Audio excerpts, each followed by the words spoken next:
Hello, everybody. Welcome to Season 2 of the Focus Group podcast. We have been away after a very successful Season 1 in what is now known as Abigail Spanberger's favorite podcast. Heard her on a live stream one day. Somebody asked her what her favorite podcast was. She said, it's that Focus Group podcast. And so we've got a really exciting second season because it's primary season. And we are going to go from this very first primary right now, which is Texas, which is March 1st, all the way through the election. So buckle up. There's going to be a lot of focus group activity. And for our first comeback episode, I'm super excited because our guest today is somebody that if you came up during the Bush era, this guy was the guy. Mark McKinnon was the Republican strategist to all the Republican greats. And so I followed his career for a long time. He's a Texas guy. And so I thought there was nobody better to join us for our first episode. Hey, Mark. Hey, longtime listener, first-time caller, big fan. Oh, I'm so glad. Well, tell me, I mean, as somebody who's run a lot of campaigns, how many focus groups have you sat through in your life? You know, I was just going to say that not only did I run campaigns, but for a while I conducted focus groups. I'm sure I've sat through 1,000 focus groups or more. So I love what you're doing. Well, not after 999. It kind of wore me out because you get to a point where you want to slap people, including yourself. But I think that they're incredibly valuable, and I think most people don't appreciate their value. I think you get a lot of data, obviously, from conventional polling, but I think that where I really got insights into campaigns that I was doing, and I could talk about a couple if you want to, but the way I was able to thread the needle was through qualitative research. That's where you really kind of get the edges and the insights and the sort of thing you just can't get from traditional polling. So I think it's overlooked, undervalued, but for people who are in the biz and trying to understand what's going on out there, it's invaluable. Well, I got to tell you, so I love them. And I actually started doing them in around 2017. I'd always done them a little bit for work, but I started really doing them because I was like, what is going on with the Republican Party? When Donald Trump was the nominee, I was like, I have been living in think tank Washington world because clearly something is going on here I don't understand. And I'll tell you, I started doing the focus groups with Trump voters. And what became clear to me immediately is everything I was missing. Polling will tell you what people think, but it won't tell you how they think and why they're thinking about things. Exactly. And so I love them, and I love doing them in the context of the show so that people can hear that I'm not making it up. I started doing the show so people could actually hear the real voices because I didn't want to be an ambassador and have people be like, I don't know that that's really what people said. And I'm like, I swear to God, you can listen to it yourself. And so with that, let's just jump in. I want to play the first set because obviously we're doing Texas 2020 Trump voters. I've done hundreds with this kind of set of voters, but to me, what was interesting is how they were thinking about Trump these days. And so let's start with what the group had to say about Trump. I like that he was direct, that, he didn't have to poll whatever he answers gets approved or not. And he spoke his mind. I agree that sometimes it came maybe as rude or too much, but I mean, it was just as is.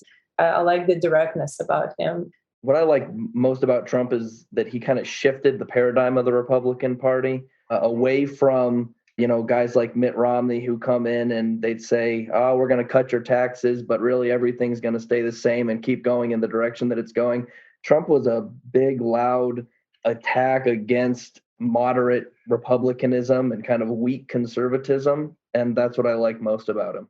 I just thought he was a fabulous leader. He was believable and he got the job done. I mean, he did what he said he was going to do. And quite frankly, they just don't come any better than him. I wish he was still there. If you look at unemployment rates, you look at what happened for the African-American community, the Asian community, all the different immigrants we have in this country, Trump was the best president ever in the history of this country. In the history of our stock market, he did the best of any president. I can go on for hours. The list is endless what he did for this country. But yet you talk to 50% of the people in the United States and they think he's a criminal. It's just ridiculous because all they do is listen to the far left media. Best president in the history of the country. Mark, what do you think? Does this sound like the Republican Party you know? Not the one I grew up with, for sure. This was a great set of groups. And by the way, to your point, these are the kinds of people you really need to talk to understand Trump. How many people do we talk to that just don't get it, right? But you talk to these people, it's like, oh, okay. And what you realize through comments like we just heard is it wasn't so much what he did as how he did it. It was just like a big middle finger to the establishment, starting with his announcement speech where he literally had no notes, just made it up. For those of us who've done announcement speeches, it was shocking because you spend months preparing a script and teleprompters, and Trump just made it up on the spot. And that's exactly what people wanted to see. They wanted to see something completely unconventional. So all the things that Trump does that the media hates or the establishment hates is exactly the sort of things that Trump voters love. I mean, they love that he just goes and sticks a finger in their eye.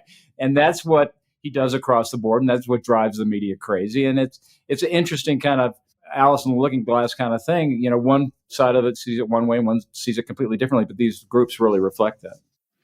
Yeah, and this was right after this group had gotten done giving Biden just a full slate of Fs and F minuses. You know, this was like they couldn't give him a grade low enough. But Trump, there's a guy who says explicitly he's taken it to the establishment, right? Like they like the fact that Trump was saying something new, saying something different, didn't sound like those same old Republicans. And I guess you are from Texas, and so you know these people. Do you feel like there's always been that appetite for something different? Like George W. Bush is a Texas guy. It's a Texas family. We'll get into what people think of him later, but you always felt like there was really this appetite to take on the establishment, or did Trump bring that to the party? No, 100%. The reality is that I actually grew up in Colorado. I spent 35 years in Texas.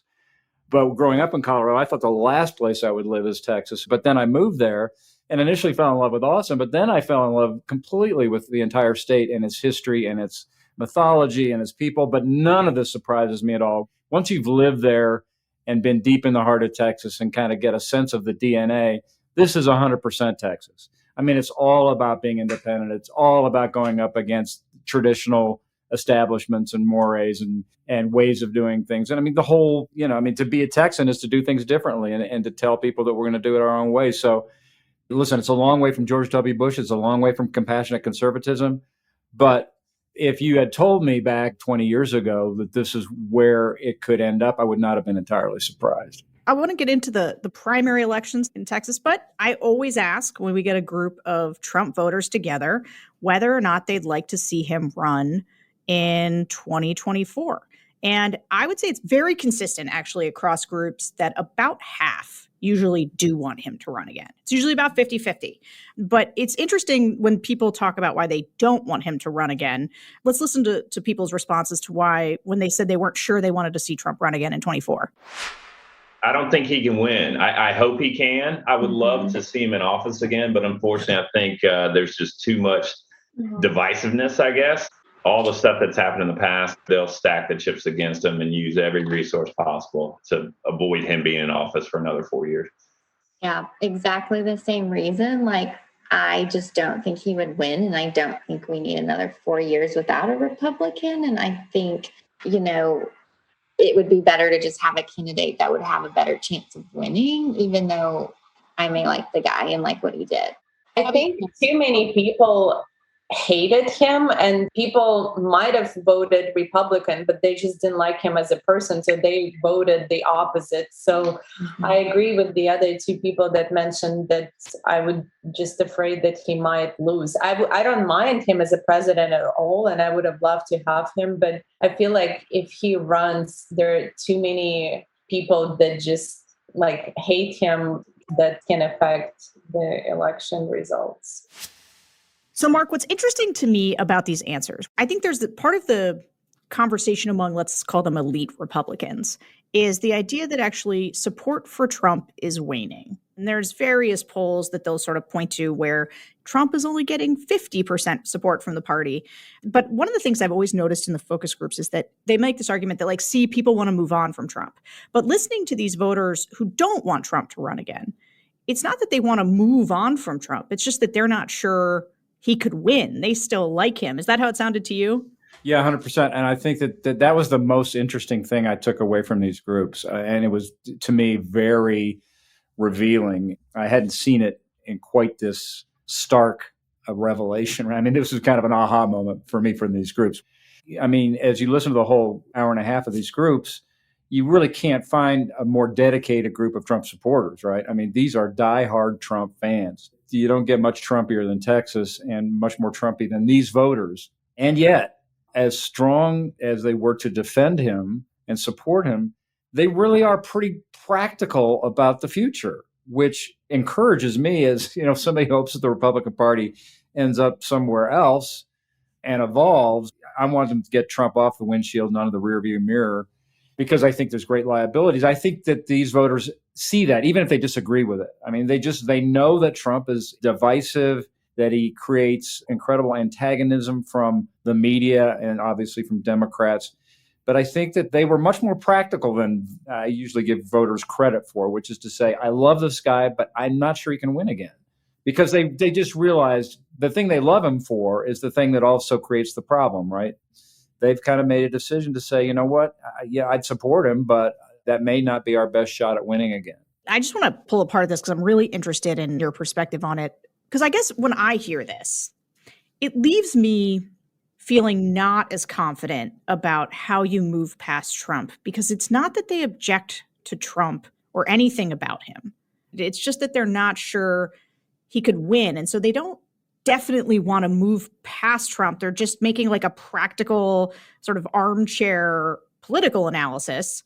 And so how does that make you feel about like what the opportunities are to actually move to a place that is, I think, more productive politics? Well, I mean, it's just more evidence of why it's probable that if Trump wins, he does win the primary. I mean, they're going to go to bat for him. But I do think that it at least puts on the table the notion that people will consider a different option if the equation changes. Now, to your point, how does the equation change if there's nothing he's doing that they don't like?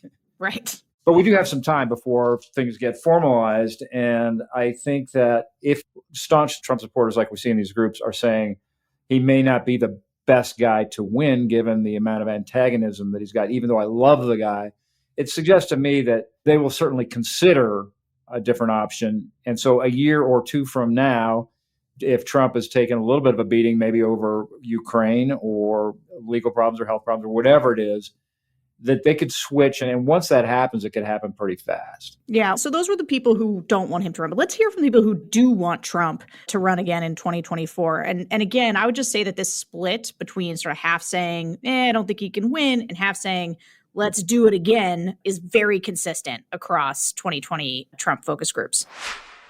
If Trump doesn't run, who has the guts, the cojones to stand against what the media is going to do to them? Think about that for a second. I mean, you're walking into a hailstorm when you decide to run as a Republican. And there are several men that I like. I like Ted Cruz, but I don't know how Ted will handle it. There are several men that are conservative. Ron DeSantis is making waves. But my point being, Trump can handle the furor. He can handle everything they throw at him. I don't know that anybody else would stand up to it like that and then give away their salary. That's the other thing. The man worked for nothing for us and took all of that beating all the time, day after day after day. And I don't know who else will take that. Like DeSantis, like Cruz, I just don't think that they have the wherewithal to get it done. Trump's already proven he can get it done. This man was under mortar fire for his entire 4 years, every day of his presidency. Yeah. What he accomplished for us as a country and for all of us individually being under fire. What could he do if he didn't have all that to deal with and he could just focus on being president? He runs again and he will have 100% of my support if he does. I'd like Trump to do one of two things in 24, either full on run and then pick a VP who he could kind of be a kingmaker and say, this is the next guy, or completely step away from 24 and be kingmaker now and give his full-fledged support behind whoever the next guy is. As much as I want Trump to be running in 2024, can he win is the problem. At any rate, I like that he's still out there and supporting other candidates, even in the local elections. I just think he has a lot to offer. I just think he's moving that in the right direction. Mark, do you think he's going to run again? I think under any circumstance, barring being in the hospital or in jail, I think he runs. You agree? I agree. No, I agree. No, tell me more. Well, first of all, you have to go back, and we know this from our own reporting and doing our own show. Trump never intended to be president. He just knew that by running for president, he'd get more attention than any other way possible. Not doing The Apprentice, not doing anything. You run for president, it's the hottest spotlight on the world. And his goal was, I'll go run for president, get a bunch of attention, build up my brand, and then I'll endorse Chris Christie. That was his plan. He was going to endorse Christie. And he just kept winning. And then even election night, we know that he was as surprised as any of us were. But now, having had that spotlight and having had taken away, there is no way that he doesn't want it back, that he'll do anything to get it back. He feels wronged. He wants vengeance. But most of all, he just wants the attention. And the notion that he would step to the side and let Ron DeSantis or his son or anybody else suddenly be in the headlines is unthinkable. I have nothing to add to that because I agree with it so hard. I think that's 100% right. And speaking of winning and Trump thinking that he was robbed, and I would say this is also consistent across groups, split on whether or not they thought Trump did, in fact, actually win. I think Trump got cheated out of the election. Mm-hmm. You're never going to prove it because no judge is going to accept the evidence. How are they going to walk that back? It's never been done in the history of the country. Well, I think he won, but not technically, Mm-hmm. I didn't think that he won technically, like in pure voting, but I do think he won in terms of the spirit of the people of the United States. I guess I don't know if that's too abstract, but I love that second answer so much. I do too. He won, but not technically. It was a win in America's hearts, Mark. That's classic. That is so classic. But maybe says a lot, right? It does say a lot, right? Like this is sort of it. When you hear Trump argue that he won, he'll make points like, no Republicans ever gotten this many votes before. And you're like, true.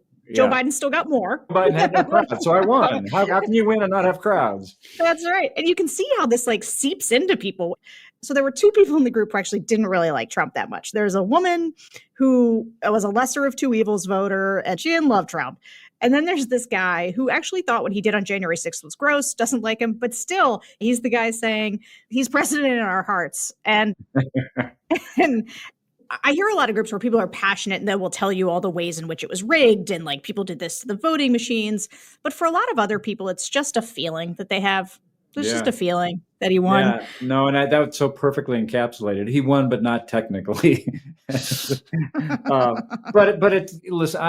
we could spend the whole podcast on this, Sarah, but it's the most confounding thing to me I've seen in my political life, the extent to which Trump was able to perpetuate a lie and then convince 3/4 of the Republican Party to support it.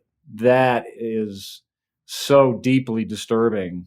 And yet it testifies, I think, to a much broader sort of psychoanalysis that we could go into about the extent to which people will believe anything enough if they want it badly enough. I talked to people during our show. It's like, oh, yeah, Democrats cheat. Of course they cheat. That's not a question. It's just that's a fact. They cheat. So we'll be studying it for years. The fact that Trump did it doesn't surprise me. The fact that 40 million people believe it is astonishing in the face of all facts and evidence. But this is what I see. You hear people talk about polarization, and it is a sort of a political science term around how people, they have negative polarities, right? It's not even that they love their side. They just hate the other side more. But answers like these are the ones that I find so interesting because they live in a world that the other side could just never understand. These Republican voters are like, well, of course Biden didn't win. Did you see him? Just look at him. And that's their answer. It's just look at this guy. He was in his basement. He didn't win. Whereas you get Democrats frequently who are like, how could anybody possibly vote for Donald Trump? Why would anybody like him? He's a revolting human being. There's no universe in which I could understand a human who would look at that and find it attractive. And of course, you listen to the Trump voters, and I mean, it's like rooting for a favorite team every day. And so polarization to me is the way people live in a place that is so apart from their political counterparts that they couldn't even begin to fathom how they could think the thing that they do. And that's why Trump was so successful and put this partisanship on steroids, is because it became not so much about issues or even ideas as it is about sort of culture, lifestyle, attitude, approach. And that's how things became so much more divided than they had been, I think. Yeah. And speaking of things that people believed, we asked and have been asking all year, all through 2021, we've been asking Republican voters, Trump voters, what they think about January 6th. And let's hear what this group had to say. Oh, gosh, I probably don't even want to say, but I don't think it was Trump's fault at all. Actually, I would like to have gone to Washington, D.C. that day, but not for the kind of reasons that happened. But it was very unfortunate what did happen. Maybe I'm paranoid, but I think there were people inside the group that went into the Congress and the halls there that were agitators. I think that there were people agitating it that weren't Trump supporters. I think BLM and some other Antifa groups and this sort of thing were in there. That's my opinion. I think it was unfortunate what happened on January 6th. And I do agree that like some people went overboard, but I feel like the left is going to keep using it from now on. But I feel like during some other protests, there was a lot more damage done to some other cities compared to January 6th. So I hear the same things about January 6th in every Trump focus group. One, there is always somebody who believes it was an Antifa Black Lives Matter false flag operation. Number one, always. Number two, there is the standard, I think, responses, but what about Black Lives Matter? Like cities were on fire and, nobody did anything. So why are people who stormed the Capitol being punished? And then definitely they do not think there's only one guy in this group who sort of thought Trump bore real responsibility for it. And occasionally there are people like that. But I would say, generally speaking, this was pretty representative. What did you think about it? Well, I go back to my earlier comment that this just stuns me because these are opinions that are based on not just zero facts, but a ton of evidence that against what they're saying. And, the whole Antifa notion, I mean, after millions of dollars and months of hearings, there's not a shred of evidence to support that. Not one. I mean, they couldn't find like one BLM protester in that group of people. Certainly with the FBI, the investigation they've done, they would have found one. They haven't found any. Right. So it's in the face of just preponderance of evidence against that notion. So it just shows how deeply people will cling to whatever notion they want or whatever they're told if it's a confirmation bias. And then I always like to kind of flip the script on this. Can you imagine the kind of response from these folks had it been actual BLM protests that stormed the Capitol and killed police? Right. Can you imagine? Can you imagine? Yeah. Attacking police exactly officers. Right. So it's a convenient narrative that just is not supported by any facts anywhere. So, the January 6th committee is going to produce a report. They may very well have primetime hearings. When you hear voters like this, do you think any of that penetrates ever? I'm pretty skeptical. Yeah. I really am. There's nothing you're going to show them from a hearing that's going to change their mind. Not a thing. On either side, really. I mean, I just think people are dug in, and I just don't know. Listen, I support the hearings, and I think it's important for the historical record and to make sure it doesn't happen again, and that hopefully we pass laws that at least make sure we get the count right on the Electoral College. But at the end of the day, I hope that the people in charge of those hearings understand that they really need to keep it tight and to script and not do a months-long thing, because people really want to move on and they just need to kind of hit it and move. So I think there's a very good case for your opinion. I do a lot of groups with swing voters, and in this group with Trump 2020 voters, they all use the word unfortunate. They'll say it was an unfortunate event, but you get to swing voters and they'll say it was really gross and really bad. And they're much more willing to condemn it. And these are people who voted for Trump in 2016 and then voted for Biden in 2020. So they're exactly the audience that said it's this kind of behavior from Trump that I hate. And whenever somebody reminds me about January 6th, it reminds me of how much I hated Trump. I'm with you as I'm skeptical that it rises to being a 2022 issue that defines anything. That being said, I I still think it's worth having the hearings in prime time. I think it's still worth reminding those swing voters of what Trump did to the party. But I totally understand your skepticism. Yeah, no, I'm for it too, but I say a week rather than 2 months of public hearings. Yeah, well, I don't know. It depends on how many text messages there are between Mark Meadows and everybody at Fox News. I don't know. Yeah. So the real reason you're here, though, is to talk about the Texas primary elections. It's enough of Trump. Not a lot going on with the Dems for Texas. Yeah. It's really the Republican primaries are where the ball game is. And so there's a governor's race right now, Greg Abbott, who's become a more national figure through the Trump era. Got to tell you, I used to be a fan of Greg Abbott's, but watching him do things like, I don't know if you know this, they are still auditing the election for some reason down there. And so I'll just jump in on that point just to say it's so painful for me to watch people who a decade ago were just different creatures like Greg Abbott. It's John Cornyn. Cornyn is probably the least guilty of those players who have maintained their offices. But just watching the evolution or de-evolution of Greg Abbott and the pretzel that he's turned into to appease the Trump base, it's just so sad to me. What's it about? Tell me, does he want to run for president someday? Yes, he wants to run for president. Yeah, that's what it's all about. That's 100% what it's all about. Well, the good news for Greg Abbott was this group, because he is being primaried by Alan West. Yeah. Do you know Alan? Oh, yeah. Yeah. Oh, yeah. Do you have any thoughts on Alan you'd like to share? I'd be really worried if he were elected to any office anywhere.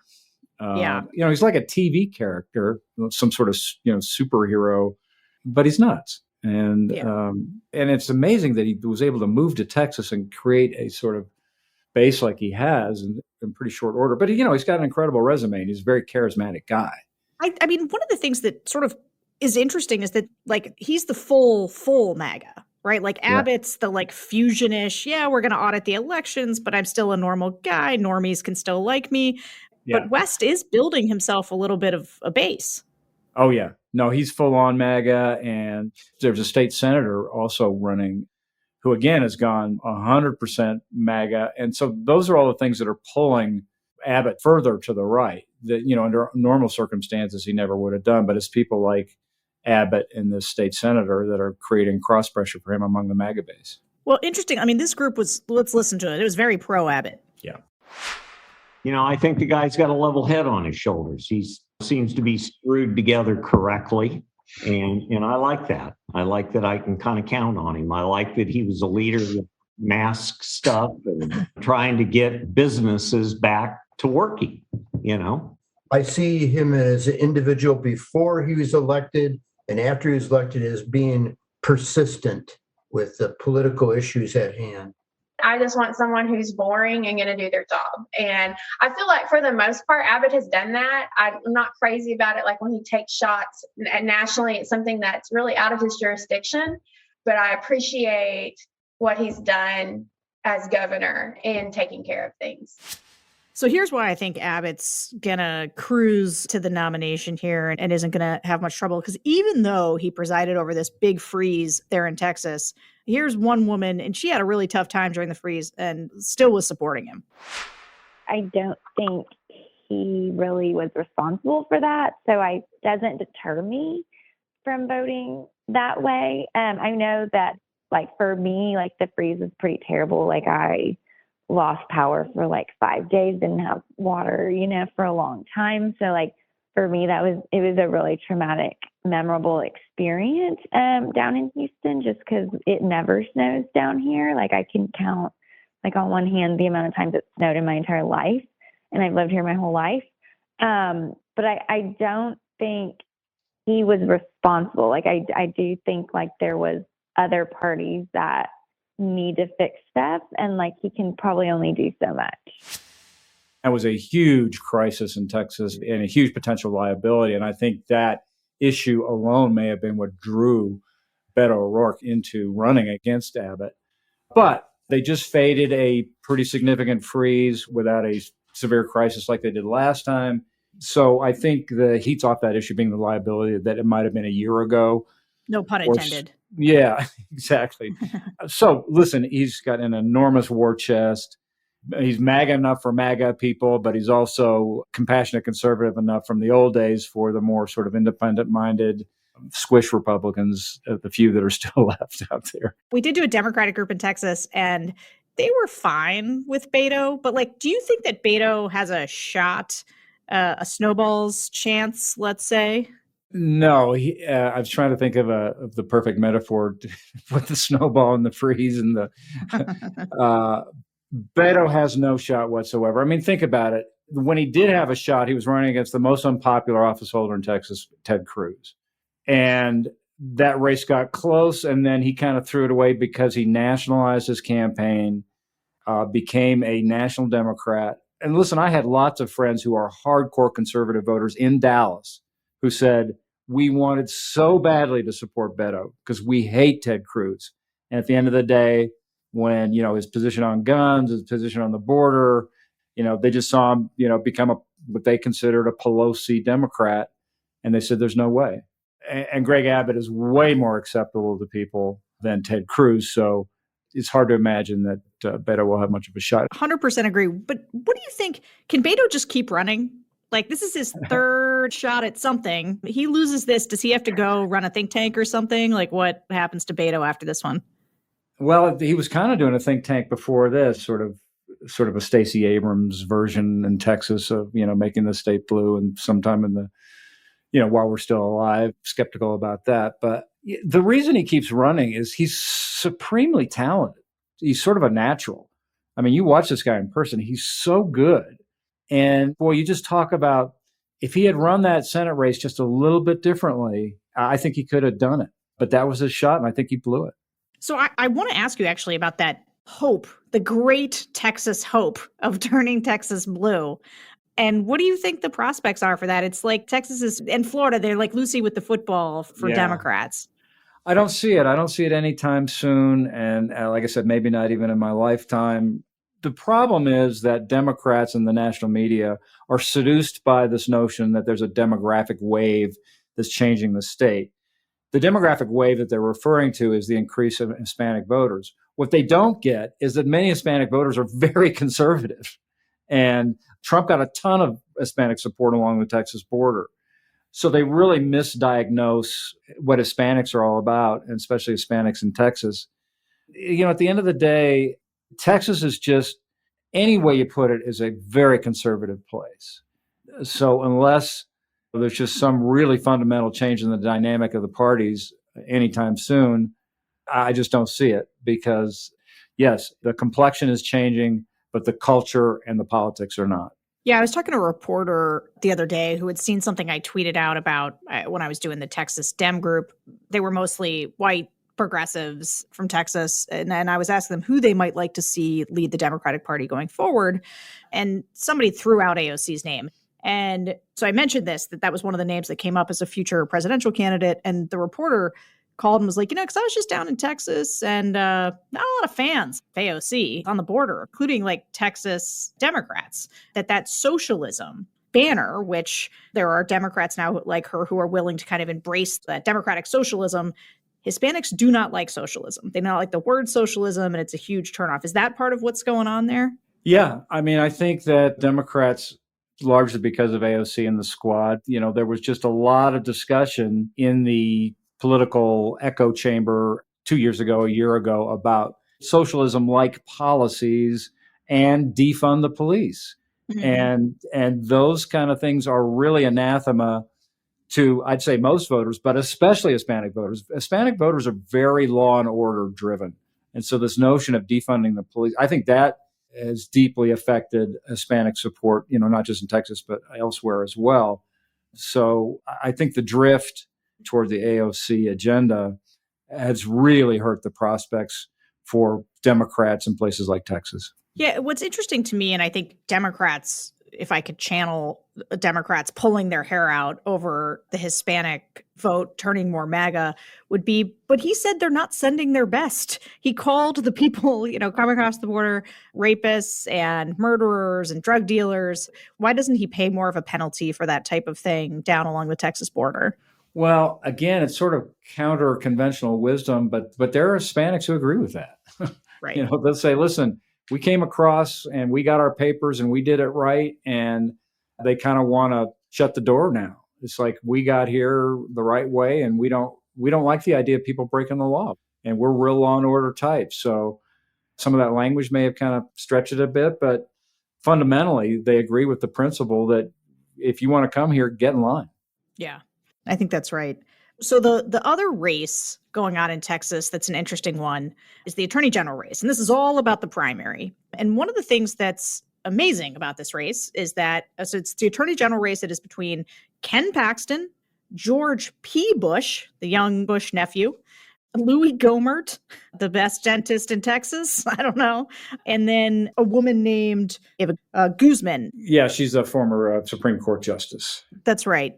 And so what's interesting about this race is Ken Paxton, indicted over the last couple years, they were not hurting him one bit. Let's hear what people had to say about this AG race.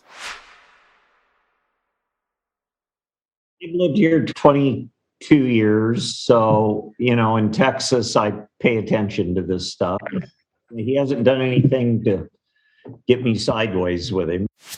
Even though Ken Paxton is under indictment, the fact is the other most well-known candidate in the race, George P. Bush, that Bush name is just doesn't carry much these days in Texas. Actually, it's like a albatross around George P.'s neck.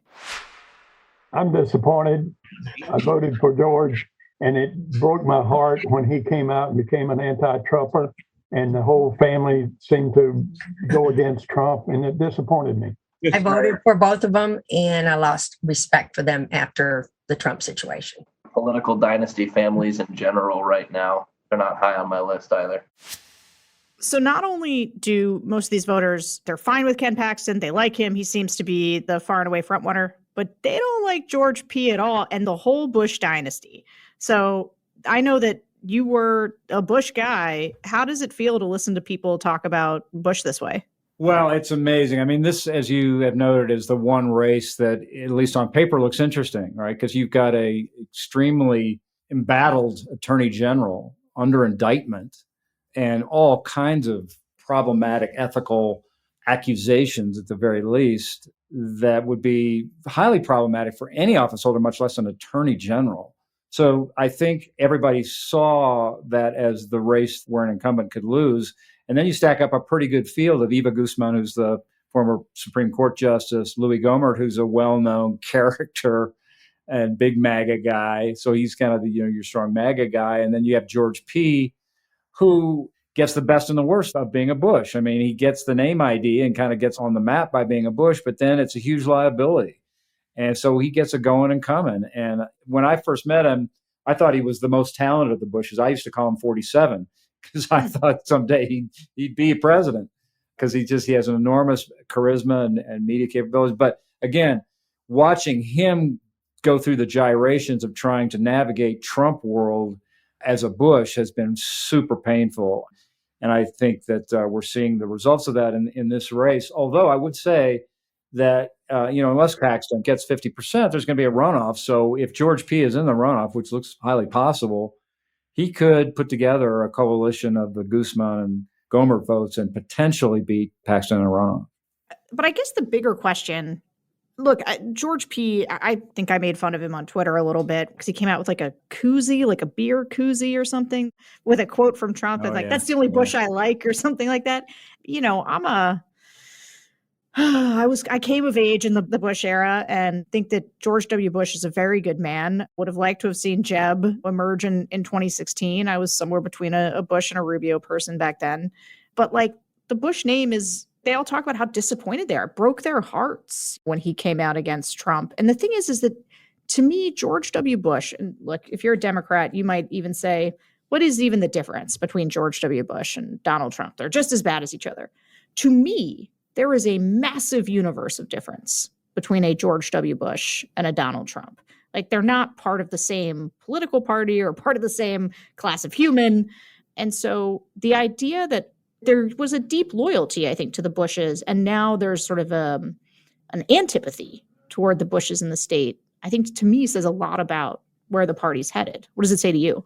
Well, it says a ton. I mean, George W. Bush was the compassionate Republican that drew me across the bridge. And I think millions of others, independents or conservative Democrats said, oh, that's what I am. Yeah, I like that. And we have come so far from that with Donald Trump, and it is completely unrecognizable from the party of George W. Bush.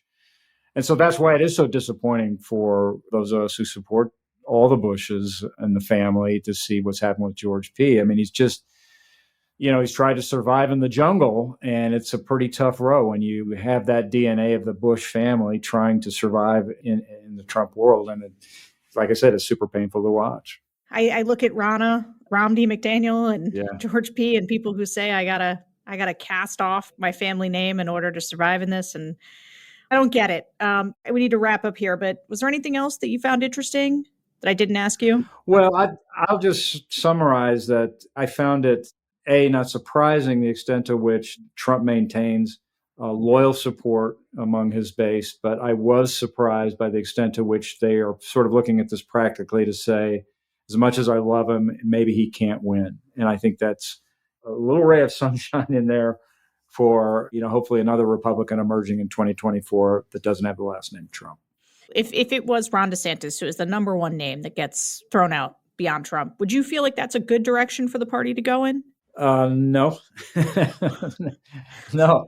I mean, part of my concern is that, this is like the most interesting focus group I've seen since I can remember, because it was so well done and so smart and so revealing. But the most interesting poll that I saw recently was a poll that just, did the ridiculous, if the election were today, a hypothetical Republican beats Joe Biden pretty handily. But when they paired up Joe Biden against Donald Trump and against Donald Trump Jr. and against Ted Cruz and against Ron DeSantis, he beat them all, not by a lot, but he beat him 45-43, 45-44, 45-41. And I was like, geez, that's a really interesting thing. But what it says to me is that Biden's not popular, but anybody who's associated with Trump has got issues. And this again goes to my whole thing about Youngkin winning in Virginia. If you can put a Republican up in 24 like that, they can get Trump, keep him at arm's length and get him out of the picture, the upside's incredible. But if you're like Ron DeSantis or if you're like Ted Cruz and you're just trying to be more Trump than Trump, then I think there's liabilities there. So I think Ron DeSantis is just like a Trump on steroids and probably actually smarter than Donald Trump. But I think that his blueprint is to be more Trump than Trump. No doubt about it. Mark, it was so great having you listen to this focus group and talk about it. I'm a big fan. And thank all of you for listening to our first episode. I got to tell you, I had big plans to just go primary to primary to primary, but there's legal challenges all over the place. And so North Carolina is getting pushed back. And so we're going to do a few episodes here on some issues. We're going to talk Ukraine with a number of focus groups, and we're going to talk about where people are on some of the January 6th stuff. So we got a lot of good content coming your way. I hope you will keep up with us every week because we're going to go straight through the election. Thanks so much for joining us. Bye-bye.